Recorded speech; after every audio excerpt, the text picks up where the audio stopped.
The dead don't usually talk back. That's kind of the whole point of being dead. You get a toe tag, a brief, unflattering biography from yours truly, and then a one-way trip to the great refrigerator in the sky. It's a simple system. It's a system I, Dr. Arthur Art Pendleton, have relied on for 15 years of cheerful cynicism and a surprisingly robust immune system. So you can imagine my profound irritation when the latest resident of my slab decided to break the rules. His name, according to the hastily scrawled paperwork from the beat cops, was John Doe. Found in a derelict building downtown, no ID, no wallet, just a suit that had gone out of style when shoulder pads were still a thing. He looked like he'd been preserved in amber, not a scratch on him, which is always suspicious. People don't just spontaneously expire in their Sunday best. Usually there's some pizza involved, or a regrettable decision involving a jet ski. It was while I was examining his hands, clipped nails, no calluses, that I saw it. The watch.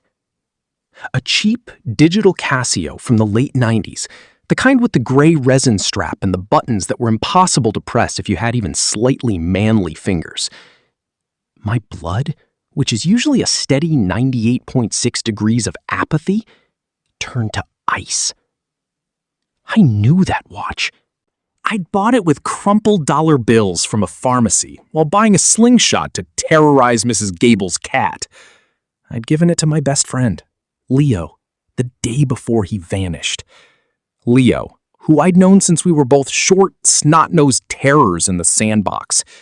Leo, who I'd made a blood oath with, right there in the back of my mom's station wagon. If one of us dies first, we'd whispered, our pinkies intertwined and our thumbs smeared with a nick from a safety pin, we'll come back to say goodbye. It was a stupid kid thing. We were 10.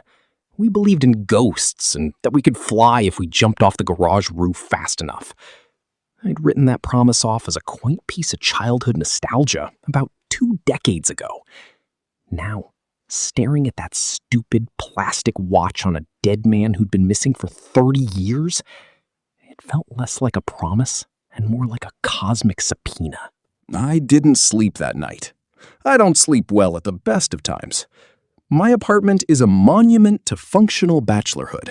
One couch that's more spring than cushion, a microwave that doubles as a dinner plate warmer, and a pervasive smell of old coffee and new despair. I was on my second glass of cheap whiskey, trying to convince myself the watch was a coincidence, a bizarre prank by a universe with a terrible sense of humor, when the lights flickered. Not dramatically, like in a horror movie. More like a moth was fluttering against the bulb. A shiver, unrelated to the whiskey, ran down my spine. Then, a scent hit me. Old books, dust, and the faint, crisp smell of autumn leaves. It was the smell of my childhood basement. And then, he was there. He was flickering like a badly tuned TV, but it was undeniably him. The same sandy hair, the same crooked smile that had always gotten us into and out of trouble.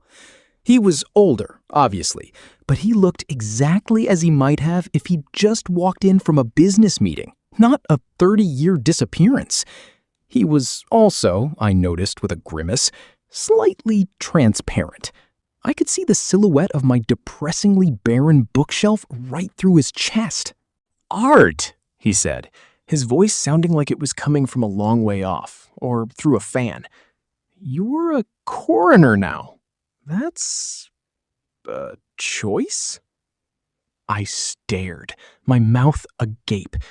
My first coherent thought was, I'm hallucinating. The cheap whiskey has finally pickled my brain and I'm seeing things. My second thought was, well, at least I'm not seeing Mrs. Gable again. "Leo?" I managed, my voice cracking like a teenager's.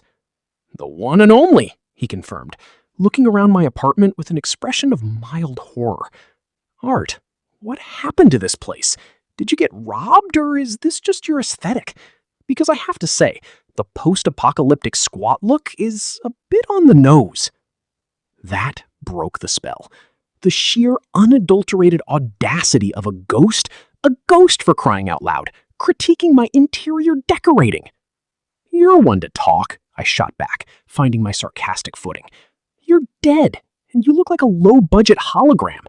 What's the deal? You couldn't afford the premium afterlife package? He laughed, a sound that was almost, but not quite, solid. Good to see some things haven't changed. You're still a defensive jerk. My heart, which had been hammering against my ribs, started to slow down. This wasn't a terrifying specter. This was just Leo, my friend, being a colossal pain in the ass, even in the afterlife. Okay, I said, grabbing my whiskey bottle. Explain. The body, the watch, the 30 years, and why, for the love of all that is holy, are you haunting me? I have a very strict no guests policy. He flickered, losing a bit of definition. I don't know how I died, he said, his playful tone dropping. I remember the night you gave me the watch. I remember being in the car. And then nothing. Just darkness. Until today. Until I saw you in that room. The morgue? Is that what that was? I thought it was a very depressing butcher shop. He frowned. When I saw you, it all came back. The promise. Everything else is just gone. It's like trying to read a book with all the pages glued together. I know the story is there, but I can't get to it. Suddenly, it all clicked. The mysterious body, the impossible age, the ghost appearing now. He wasn't just any ghost. He was a ghost with amnesia. And he'd come back to fulfill a promise he couldn't even remember making. So, I said slowly, a headache beginning to form behind my eyes. You're telling me you've been floating around in the ethereal void for 30 years, only to pop back into existence because my face triggered a memory of a childhood blood oath? That's the most ridiculous thing I've ever heard. Art, he said, a pleading note in his voice. I need to know. You have to help me. You're the only one who can. Why? What am I supposed to do? I cut people open for a living. I don't perform seances. My specialty is autopsies, not necromancy. You know, he mused, looking at my coffee table with its collection of empty takeout containers, you'd probably be less grumpy if you ate a vegetable once in a while. I eat vegetables, I retorted. They're just hidden under a layer of cheese and pepperoni. And stop changing the subject. This is your death we're talking about, not my crippling dietary deficiencies. But he was right. I had to help. Because underneath the cynical, sarcastic coroner was still that 10-year-old kid who'd made a pinky swear with his best friend. And because, if I was being honest with myself, the mystery was the most exciting thing that had happened to me since I'd found a half-eaten bag of Cool Ranch Doritos in the break room. So began my new career as a paranormal detective. The premise was simple. My lifelong best friend, a spectral tourist with a faulty memory, was stuck in my apartment until he could figure out how he died and presumably move on to his final reward. The problem? He was a terrible ghost. He couldn't walk through walls. I'm trying, Art, but it's really hard to get the timing right. He couldn't move objects. It's like trying to pick up a greased pig. And his only discernible talents were flipping my lights on and off and making my toaster emit a low, mournful hum. The investigation was even more frustrating. His past was a complete blank. He remembered nothing about the years after we were 10. With no family listed and his old neighborhood gentrified beyond recognition, I had nothing to go on. The official report from 30 years ago, which I'd managed to dig out of a dusty archive, was a masterclass in bureaucratic futility. Missing person leads exhausted. I'd been a coroner for too long to believe in dead ends. The answer was in the details, and the only detail I had was that cheap Casio watch. I'd kept it after the autopsy. It was sitting in my desk drawer, a silent accusation. "Maybe it's the watch," I said one evening, staring at it. Leo was perched on my armchair, looking like a glitched-out portrait. "What about it?" he asked. "It's the only link between you then and you now. What if you're not just a ghost, Leo? What if you're a ghost stuck in a time loop, a glitch in the universe's software? You don't remember because the whole system crashed." He looked at me, a flicker of understanding in his transparent eyes. "So the body I saw on your slab? It's you, obviously, but it's you from 30 years ago, the you that disappeared. You've been in some kind of stasis, Leo, and the watch, it's like your save point." It was a crazy theory, the kind of thing you'd see on a late-night sci-fi show, but it was the only thing that made any sense. I decided to try something.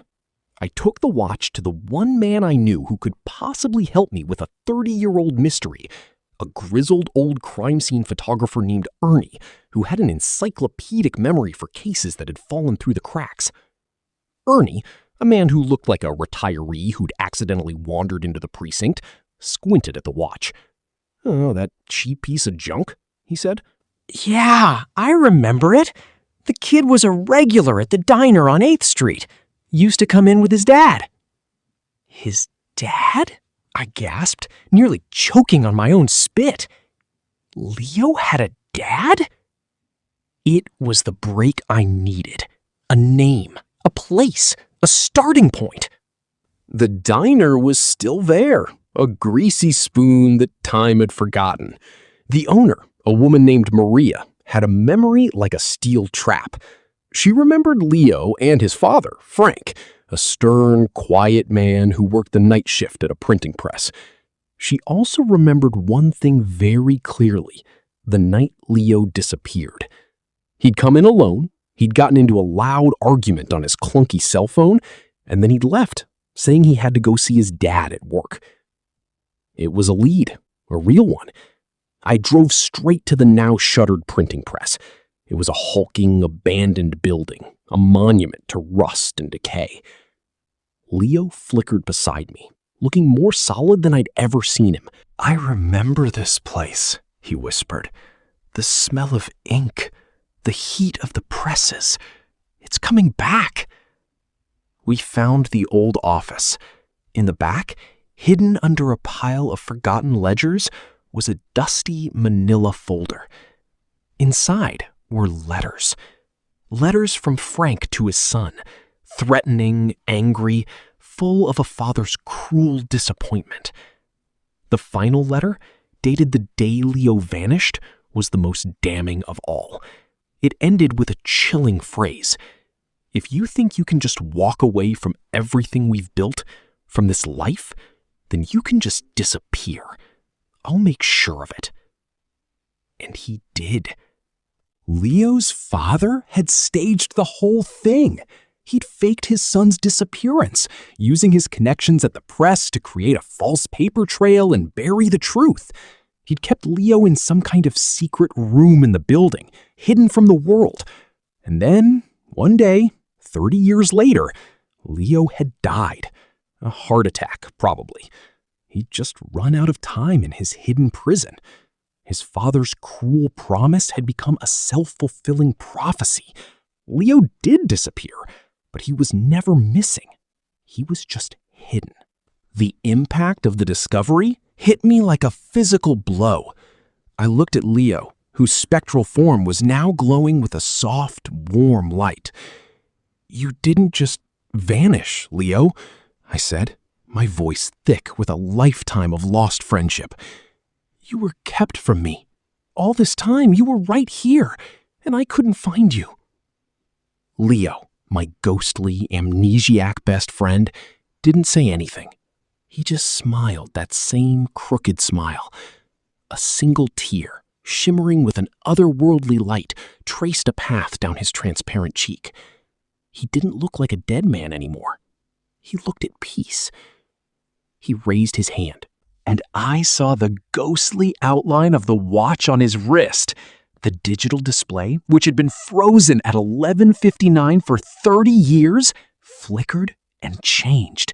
It read 12 o'clock. The loop was broken. "I came back," he said, his voice no longer distant, but clear and full of warmth. "I kept my promise. Goodbye, Art." And then he was gone. He didn't just fade out. It was more like a light was gently switched off. The smell of autumn leaves vanished, and my apartment fell silent. I stood there for a long time, staring at the empty space where my best friend had been.